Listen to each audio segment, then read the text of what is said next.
Bon, je m'excuse pour le délai, là, mais il y avait une fille que je connais, Anna, là, qui avait absolument besoin de me poser des questions. Ah oui? Anna écrit souvent? Anna Cruz? Oh, commence pas à me mettre au défi avec les jeux de mots musicaux. C'est pas à ta portée. Ah ouais? Prends des notes. Tu vas voir.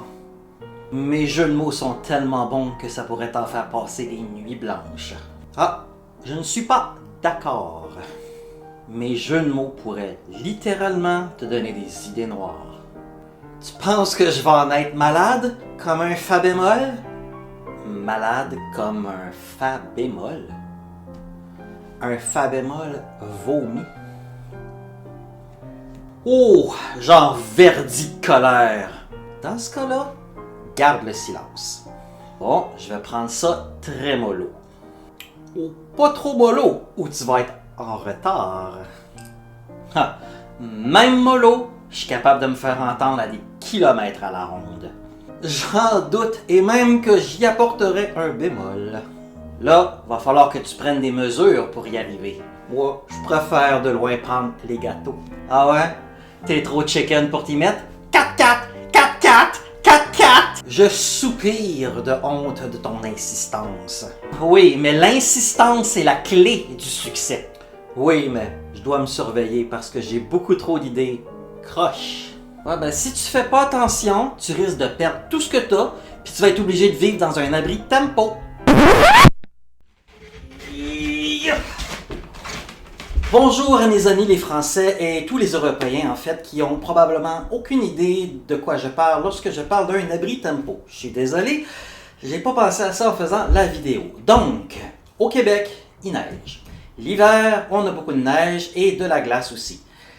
Le matin, quand les gens se réveillent pour aller travailler, qu'ils se rendent compte qu'il y a 20 cm de neige sur leur auto et en avant ou qu'on a eu de la pluie verglaçante, les gens sont obligés de partir 30 à 45 minutes plus tôt pour déglacer, pour déneiger et pour enfin prendre la route avec la voiture. Ce qui fait qu'il existe au Québec des abris d'auto. Alors un abri d'auto, c'est un petit peu comme une grosse tente en toile qui est aussi laide que solide et elle est montée sur une charpente en métal, un peu comme une grosse tente ou une grange en fait, ça ressemble plus à une grosse grange.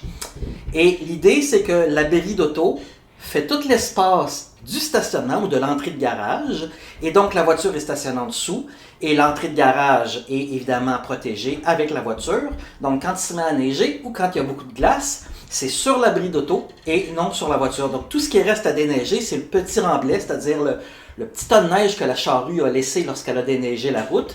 Et ça sert presque à rien de déneiger le tas de neige parce que sérieusement, à la seconde où tu as terminé, tu as une autre charrue qui va en refaire une autre. Mais ça, on va en reparler dans une autre vidéo. Et donc, je dirais qu'au Québec, facilement une maison sur trois, et dans certaines villes, deux maisons sur trois, ont un abri d'auto dans leur entrée. Il y a des abris d'auto assez larges pour pouvoir avoir même deux voitures. Et il existe même des petits abris qui s'entrent de la porte de sortie jusqu'à l'entrée de garage. Donc oui, pour ceux qui veulent vraiment pas pelleter. Et au Québec, la compagnie qui détient le quasi-monopole des abris d'auto depuis plus de 30 ans, c'est Tempo. Donc on a pris l'habitude ici au Québec d'appeler ça un abri Tempo. Et voilà, c'est l'explication. Qu'est-ce que c'est qu'un abri Tempo? Ah! Ou dans une auto au diesel. Mais t'as même pas d'auto. Faudrait que t'achètes ça avant. Oh, il était pas très bon jeu de mots là. Ouais, bon ben donne-moi une gamme à effacer là que je la retire. Ok, sérieux, c'est normal de parler comme ça de musicien?